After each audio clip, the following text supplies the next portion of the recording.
Des cas de grippe aviaire signalés au Bénin, en Côte d'Ivoire et au Togo. Qu'en est-il de la situation au Burkina Faso et quelles sont les mesures pour y faire face? Les réponses sont à suivre dans ce 20 qui reçoit comme invité le directeur général des services vétérinaires. Dans l'actualité ce soir, nous serons dans la région de l'Est où 2 villages voisins donnent le bon exemple en matière de réconciliation. Après une période de tension qui a failli tourner au pire à cause d'une zone de pâturage, Kwarideni et Bopa fument le calumet de la paix. Le processus ayant conduit à cette réconciliation est à découvrir dans quelques minutes. Dans ce journal également, nous vous proposons un zoom sur le nouveau système d'irrigation des champs mis en place par le gouvernement à travers le Burkina Faso. Ce système présente des avantages en termes de production et de lutte contre les changements climatiques. Nous ferons le constat dans quelques champs dans les hauts bassins. À l'étranger, la question migratoire en Afghanistan risque de diviser les pays européens. La nouvelle vague migratoire suite à la prise du pouvoir par les talibans suscite le débat au sein de l'Union européenne. Détail à suivre en fin d'édition. Bonsoir, merci de nous suivre. Tout d'abord, sachez que 48 heures après l'attaque qui a fait 80 morts, dont 65 civils dans le Soum, il s'est tenu une session du Conseil supérieur de la défense nationale. La session a été présidée par le chef de l'État, par ailleurs le ministre de la Défense nationale et des anciens combattants. Les membres du Conseil ont fait le point de la situation sécuritaire nationale, marquée par une recrudescence des attaques terroristes et discuté des mesures urgentes à prendre. À l'agenda également du président du Faso ce vendredi, des échanges avec le secrétaire permanent de l'OADA. Il a essentiellement été question des difficultés rencontrées dans le management du milieu des affaires en Afrique. Le point de l'audience avec Adama Guiti et Abdelaziz Yagibou. La gouvernance des milieux d'affaires publics et privés dans un contexte sécuritaire difficile. Une des préoccupations majeures pour laquelle le secrétaire permanent de l'Organisation pour l'harmonisation des droits des affaires en Afrique, OADA, sollicite l'appui du président du Faso. Occasion pour Sibidi Emmanuel Darankoum de briefer le président du Faso sur le fonctionnement et la vie de l'organisation dont il tient les rênes depuis 2019. C'était une rencontre de courtoisie avec le président du Faso pour présenter l'organisation que je dirige, qui est l'OADA, l'Organisation pour l'harmonisation du droit des affaires en Afrique, mais aussi le remercier pour tout le soutien qu'il apporte à ma modeste personne à la tête de cette organisation en tant que citoyen et compatriote, et à parler des difficultés actuelles de l'organisation, mais surtout les défis, de comment l'organisation peut être un instrument qui participe des combats actuels. Il s'agit ici d'articuler nos forces pour maintenir les institutions à travers une gouvernance et un management particulièrement performants. Le chef de l'État a bien indiqué les différents axes sur lesquels les interventions étaient attendues pour permettre aux institutions du Burkina Faso de bien digérer le cadre juridique mis en place par les instruments de l'OADA. Et l'ordre du jour du président du Faso d'insister qu'il faut à tout prix adapter le fonctionnement des institutions au contexte actuel de crise. Il s'agit vraiment de garder à flot le moral des milieux d'affaires, publics tant que privés, de réfléchir ensemble pour les adaptations qui conviennent à la situation actuelle. Fort de 17 pays membres, l'OADA a été créé en 1993 avec pour objectif de faciliter les échanges et les investissements, de garantir la sécurité juridique et judiciaire des entreprises. Autre point de l'actualité ce soir, des foyers de grippe aviaire sont déclarés dans 3 pays voisins du Burkina Faso. Il s'agit du Bénin, de la Côte d'Ivoire et du Togo. Ces pays ont déclaré à l'Organisation mondiale de la santé des foyers d'influenza aviaire hautement pathogènes. Et qu'en est-il de la situation au niveau du Burkina Faso? Pour le savoir, nous sommes avec le directeur général des services vétérinaires, Dr Adama Maïga. Bonsoir. Bonsoir, madame. Alors, est-ce qu'à ce jour, il y a des cas de grippe aviaire qui sont signalés sur le territoire burkinabé? Pour le moment, nous n'avons aucun cas de grippe aviaire au Burkina Faso. Donc, nous en remercions le bon Dieu pour que cette situation puisse se poursuivre pendant toute l'année. Justement, voilà qui rassure. Donc, mais est-ce qu'il y a des mesures qui sont déjà prises pour faire face à d'éventuels cas? Effectivement, il y a des mesures qui ont été prises depuis l'annonce de la grippe aviaire au Sénégal. Et donc, le ministère des Ressources animales a pris des mesures d'abord à travers des missions de sensibilisation au niveau des frontières, avec mise à disposition du matériel pour pouvoir prendre en charge des cas qui surviendraient. Mais également, il y a eu le ministre des Ressources animales et halieutiques qui a fait également une tournée au niveau des frontières pour rencontrer les acteurs chargés du contrôle au niveau des frontières pour pouvoir les encourager à accompagner le ministère pour pouvoir stopper tout contrôle et toute entrée frauduleuse des produits aviaires au Burkina Faso en provenance de ces pays infestés. Alors, pas de grippe aviaire au Burkina et on ne le souhaite pas, mais est-ce que vous pouvez nous parler des risques liés à cette maladie, notamment pour la volaille et pour l'être humain? Bon, comme vous le savez, la grippe aviaire, c'est une maladie très mortelle au niveau de la volaille. Une fois qu'elle survient, elle peut entraîner des mortalités de 100%. Et donc, elle se manifeste par un certain nombre de troubles liés d'abord à la mobilité, également par des rougeurs sur l'ensemble de l'animal. Et également, il y a des diarrhées et des difficultés respiratoires qui arrivent.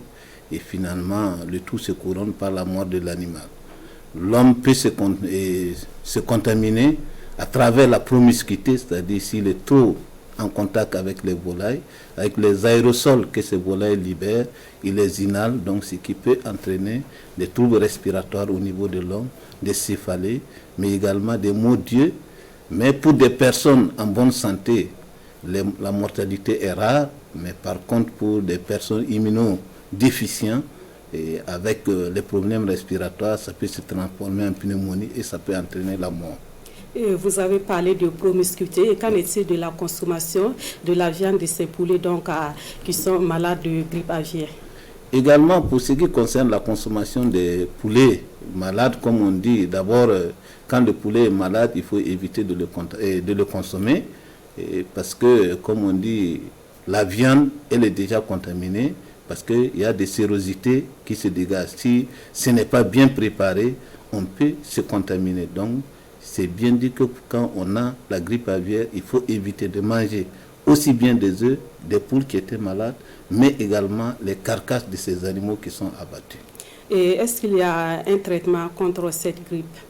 Il n'y a aucun traitement contre la grippe aviaire. Comme on dit, c'est une maladie virale.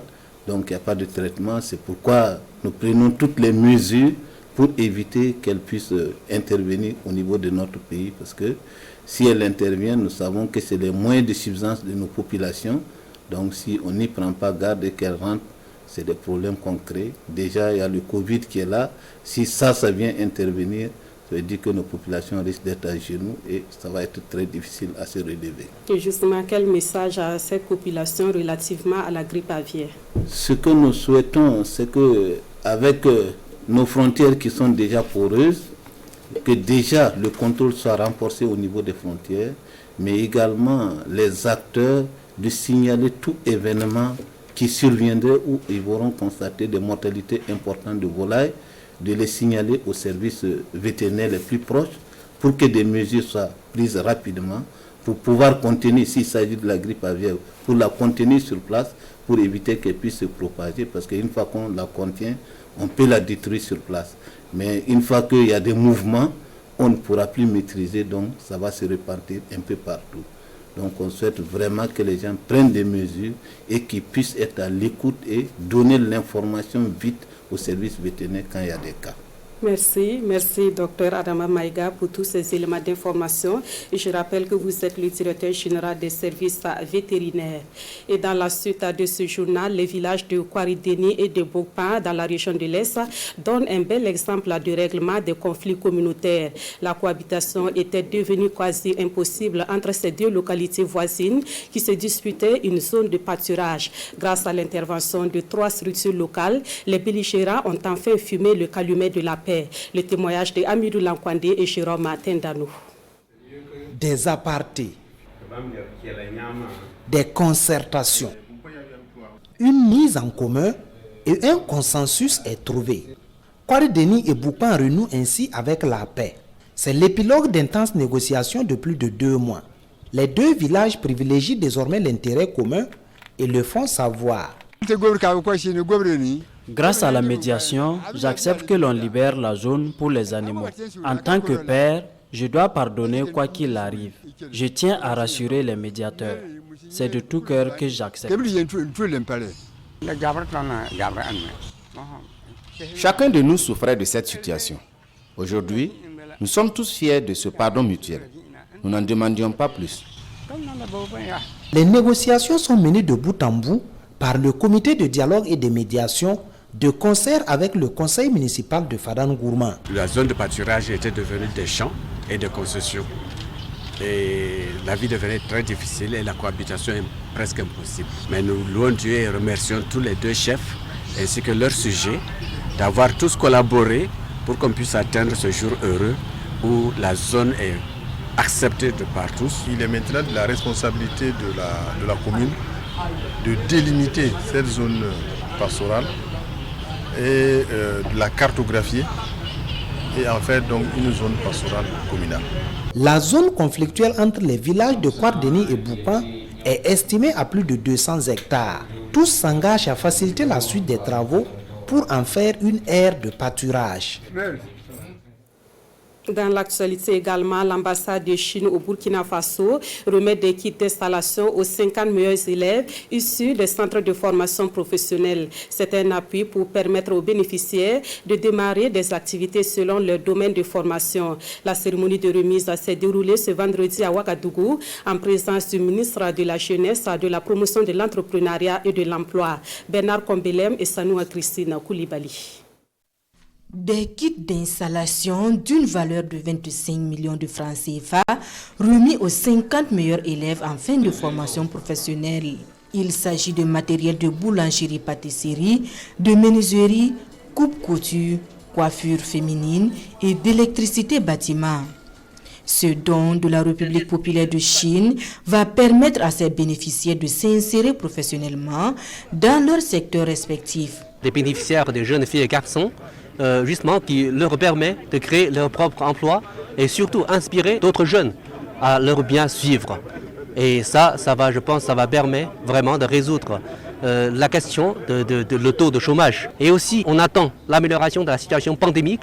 On va aussi envoyer des jeunes excellents aller en Chine pour perfectionner leur formation. Un geste qui, selon le ministre de la Jeunesse, de la Promotion de l'Entrepreneuriat et de l'Emploi, va permettre d'absorber un tant soit peu le taux du chômage et du sous-emploi des jeunes au Burkina Faso. Cette cérémonie de ce matin donc voit l'octroi de 50 kits d'installation pour des apprenants sortis de nos centres au niveau public, mais aussi sortis des centres au niveau donc du privé. Et ce que nous avons souhaité et que nous avons dit donc aux bénéficiaires, c'est de faire en sorte que ce matériel donc qu'ils vont recevoir puisse les permettre de s'insérer professionnellement. La République populaire de Chine veut aller plus loin dans ce élan d'accompagnement par l'organisation de la 2e édition des Olympiades des métiers. Une compétition dont la première édition a eu lieu à Zignari en 2019 avec pour objectif valoriser le potentiel humain au Burkina Faso. Parlons à présent de la promotion des résultats de la recherche. C'est l'une des missions du ministère en charge de la recherche scientifique et de l'innovation. Pour y arriver, les activités sont organisées selon une stratégie nationale de valorisation des technologies, invention et innovation. Le comité interministériel de pilotage de la dite stratégie a tenu sa première session de l'année 2021 ce vendredi à Ouagadougou. Souleymane Sanou et Sébastien Zongo.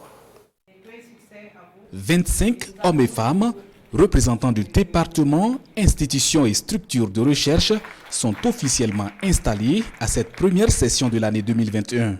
Ils composent le comité interministériel de pilotage de la stratégie nationale de valorisation des technologies, invention et innovation du Burkina Faso. Ce n'est pas seulement l'apanage du ministère de la Recherche, bien sûr, qui est le garant de ce qui est mis en œuvre comme recherche, mais l'utilisation intéresse tous les ministères. Donc c'est un exercice de donner et de recevoir.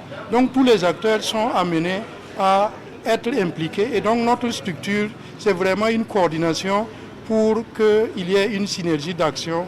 Cette rencontre sert de cadre de vulgarisation de la stratégie nationale de valorisation des technologies, inventions et innovations auprès des acteurs. Une stratégie relue qui sert de boussole pour promouvoir les résultats de la recherche. Quand on regarde les pays développés, on dit tous les jours que c'est grâce à la technologie qu'ils se développent. Donc nous sommes arrivés à ce stade-là et nous souhaiterions que les résultats de recherche qui ont été éprouvés puissent donc être transférés au niveau des populations, au niveau des entreprises, donc pour améliorer la productivité, augmenter les rendements et être compétitifs sur le plan international. Le projet du rapport 2020 et celui du plan d'action triennal 2021-2023 seront également soumis pour amendement et validation à cette rencontre. Autre titre de ce 20h et on en vient à ce dossier consacré au nouveau système d'irrigation des champs. Ils sont progressivement mis en place par le gouvernement dans plusieurs exploitations agricoles à travers le Burkina Faso. Ces systèmes ont pour avantage à la maîtrise de l'eau, la production en toute saison et l'atténuation des effets des changements climatiques. Découverte dans ce dossier tourné dans les hauts-bassins par Mané Kayen, Lamine Karantao et Karim Sissi. De plus en plus, des poches de sécheresse. Voici quelques conséquences du changement climatique. Des poches de sécheresse qui peuvent parfois s'étaler sur plusieurs jours, voire des semaines, menaçant ainsi les objectifs de production agricole. Face à cette situation, le gouvernement burkinabé met en place progressivement des systèmes d'irrigation dans certaines exploitations. Nous sommes en train de mettre en place le nouveau modèle d'exploitation. Et ceux qui l'ont a permis qu'à partir des poches de sécheresse, ce modèle-là les a permis de pouvoir ne pas sentir quand même la sécheresse, ce qui est très très important. Samba Traoré est un producteur agricole à Lumurdougou dans les Cascades. Son exploitation de 17 hectares a bénéficié de l'installation d'un système d'irrigation par aspersion. Un système qui lui permet désormais de cultiver 12 mois sur 12. C'est un projet du ministère qui nous accompagne. C'est-à-dire que, mais il faut d'abord avoir le site, il faut avoir une superficie qui est sécurisée et avoir un forage qui a un bon débit qui peut supporter ce système d'irrigation, puisque c'est par aspersion. Sans ce système-là, on se retrouvait autour de 3-4 millions par an comme marge bénéficiaire. Mais actuellement, on se retrouve autour de 10 millions. Et nous comptons avoir plus parce que nous allons faire une extension encore avec ce système d'irrigation. La plantation de Zakaria Sanou à Santidougou dans les hauts-bassins bénéficie aussi du système d'irrigation par aspersion. Une démonstration du fonctionnement est faite au ministre en charge de l'agriculture en visite sur le site. Il y a un château qui puise son eau à travers un forage avec des canalisations et des systèmes d'aspersion. Voilà, c'est-à-dire qu'une fois que le soleil sort, la montée de l'eau est automatique. Donc, qui va ravitailler le château en eau. Et l'eau redescend maintenant vers un appareil qu'on appelle le suppresseur qui va donner une pression à l'eau de pouvoir en tout cas aller dans les aspersions au niveau du champ. Dans l'exploitation de 25 hectares de Doulaï Traoré à Toumousseni dans les Cascades, c'est le système d'irrigation goutte à goutte qui est mis en place. Tous ces différents systèmes visent à permettre une maîtrise de l'eau dans la production agricole au Burkina Faso. Nous revenons à Ouagadougou pour un mot de politique dans cette édition. Un nouveau parti fait son entrée sur la scène politique burkinabé et ce parti, c'est l'Alliance africaine pour le développement. Ses premiers responsables étaient face à la presse ce matin pour présenter les visions et les ambitions de leur parti. Le compte-rendu de Paul-David Bambara et Sekou Zongo. L'univers politique burkinabé s'agrandit avec l'Aliad, l'Alliance africaine pour le développement. Porté sur les fonds baptismaux le 13 juillet 2021, le parti qui est ici présenté aux femmes et hommes de médias se réclame du panafricanisme.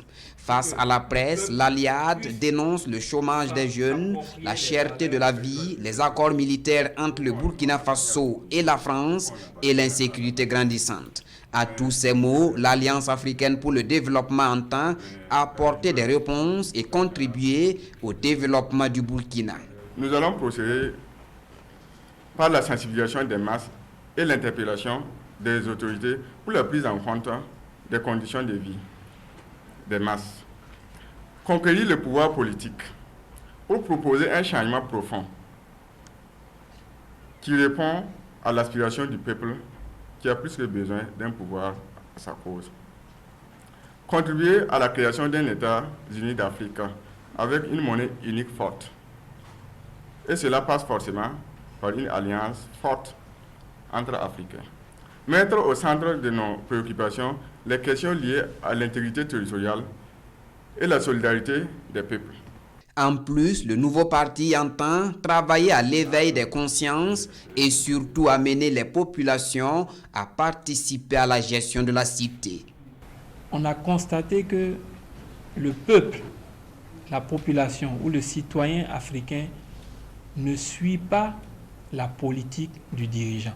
Chaque corps des métiers, que ce soit les enseignants, les professeurs d'université, les formateurs, les ouvriers et les paysans, si tous nous sommes conscients de cela, alors aucun dirigeant africain ne va faire du désordre.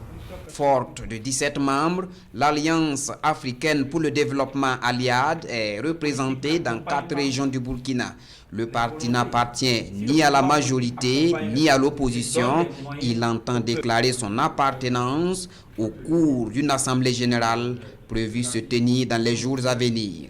Pour atteindre ses objectifs, l'Alliance africaine pour le développement compte s'appuyer sur les valeurs d'intégrité et de solidarité. Réconciliation nationale et économique au Burkina Faso, leçons et perspectives. C'est le titre d'un nouvel ouvrage de l'auteur Amadou Traoré. À découvrir dans cet ouvrage la recette de l'auteur pour sortir le Burkina Faso de la situation de violence et faire de la réconciliation nationale une réalité. Nous suivons la cérémonie de dédicace avec Moussa Ouedraogo et Olopoda. Réconciliation nationale et économique au Burkina Faso, leçons et perspectives, c'est le nouvel ouvrage de Amadou Traoré. L'ouvrage de 207 pages, organisé en 5 titres, aborde les questions d'ordre social et économique pour sortir le pays des situations de violence. L'auteur, dans son livre, propose un mode opératoire pour aboutir à la réconciliation. C'est un document qui fait des propositions concrètes en partant du vécu. Le Burkina Faso a vécu des processus de réconciliation et les résultats que ces processus ont donnés, j'en ai fait un rappel. J'ai critiqué, j'ai analysé leur mise en œuvre avant de faire des propositions. Abordant les axes d'organisation d'un processus de réconciliation nationale viable, l'auteur explique dans son œuvre les crimes d'ordre économique détruisant le tissu économique, social et familial.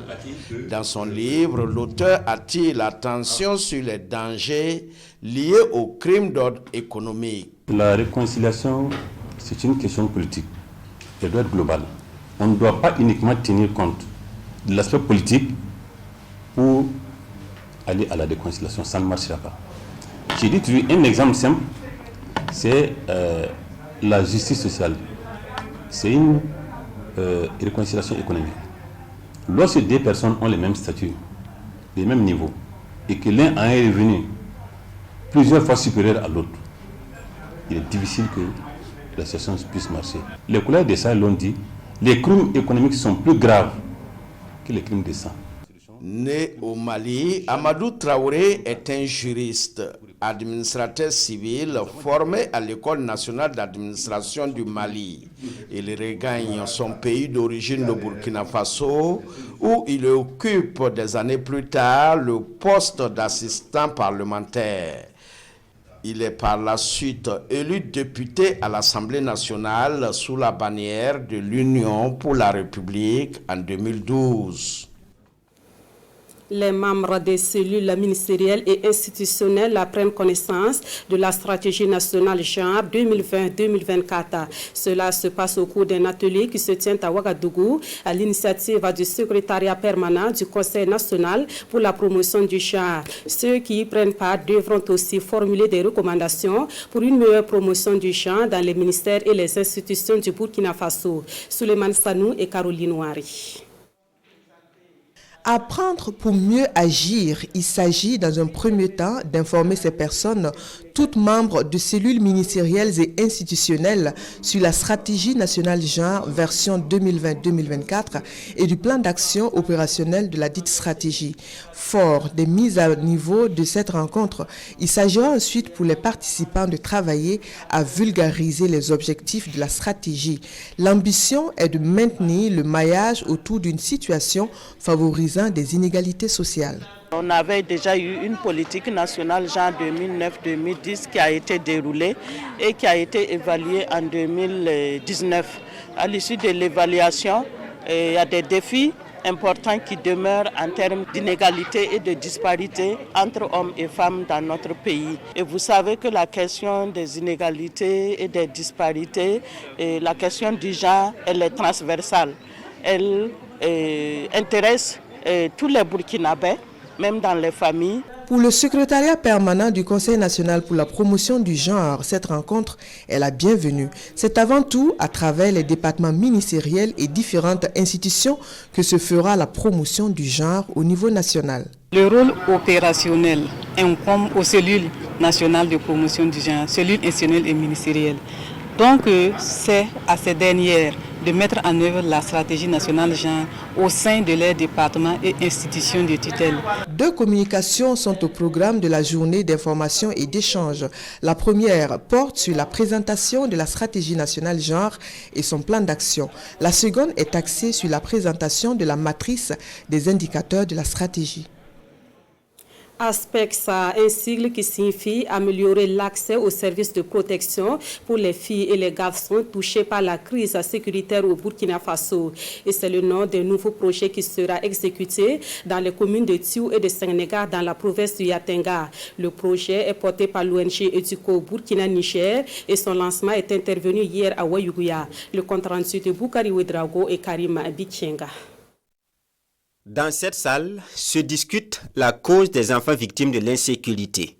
L'assistance lance le projet APEX, améliorer l'accès aux services de protection pour les filles et garçons touchés par la crise sécuritaire.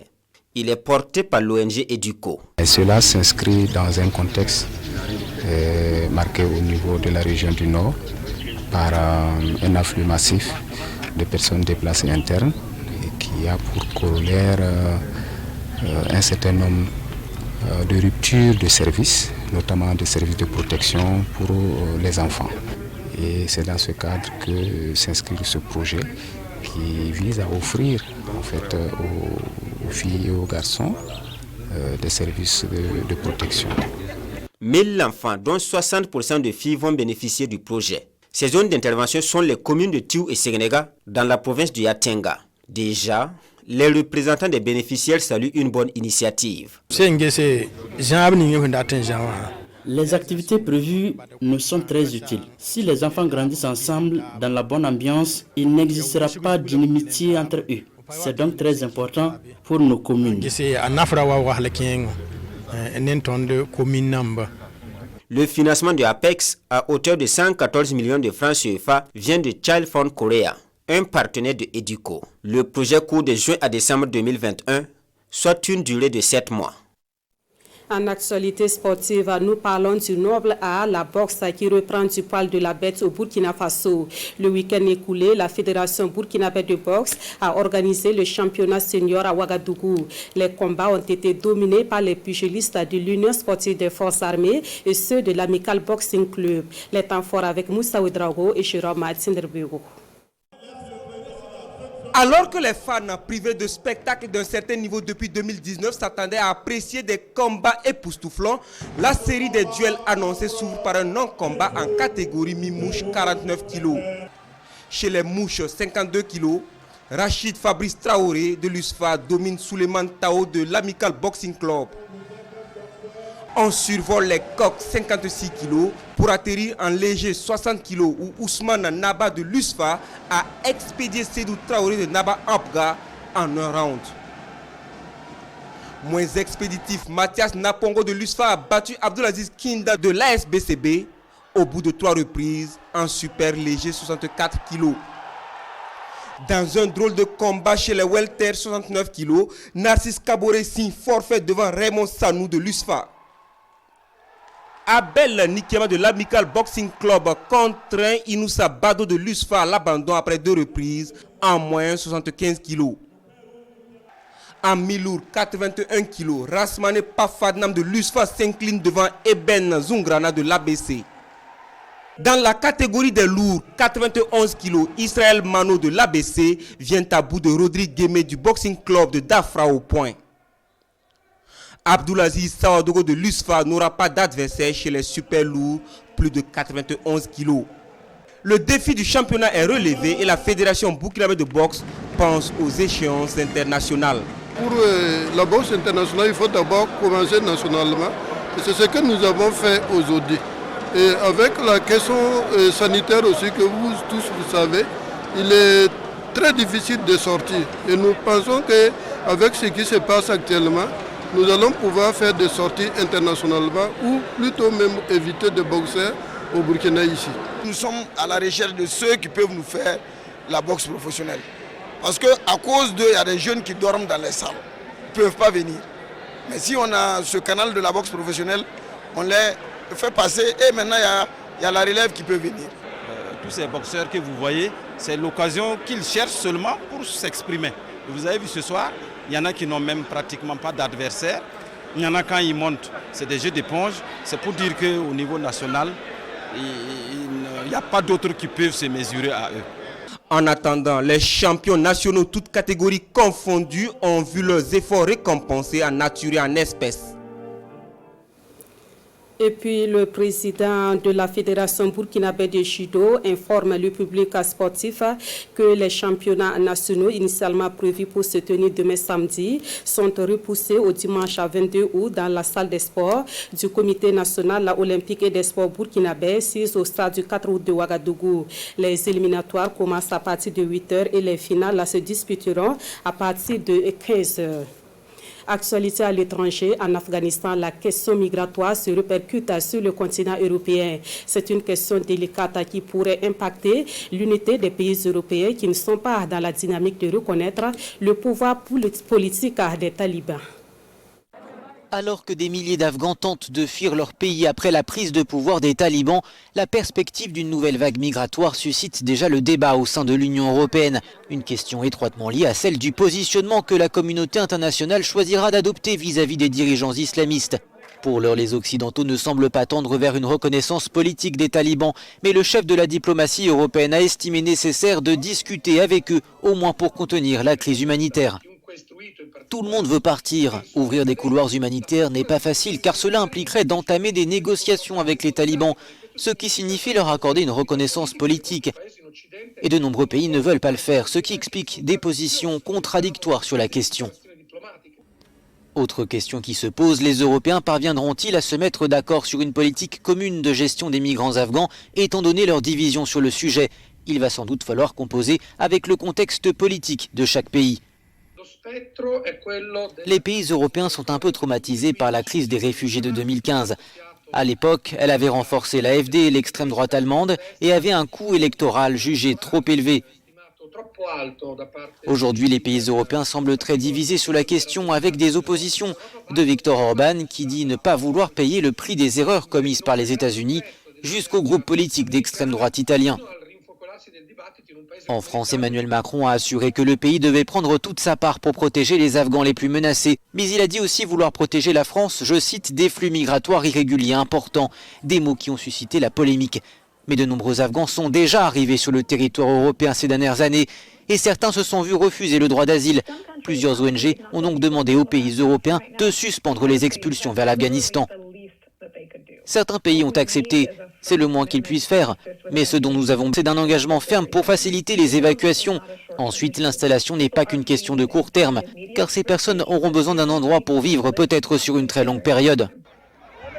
Alors que l'aéroport de Kaboul est toujours en proie au chaos avec des milliers d'Afghans qui ne pensent qu'à partir, la commissaire européenne aux affaires intérieures a demandé aux États de l'UE d'accueillir au plus vite ceux qui font l'objet d'une menace immédiate. Selon les médias italiens, Rome, qui assure la présidence du G20 cette année, étudie la possibilité d'organiser un sommet extraordinaire pour discuter de cette crise. C'est la fin de ce 20h. Merci à vous qui l'avez suivi. Le prochain rendez-vous des actualités sur nos antennes, c'est à 23h dans une présentation de Amadou Marcel Tou. Merci de votre fidélité à la RTV.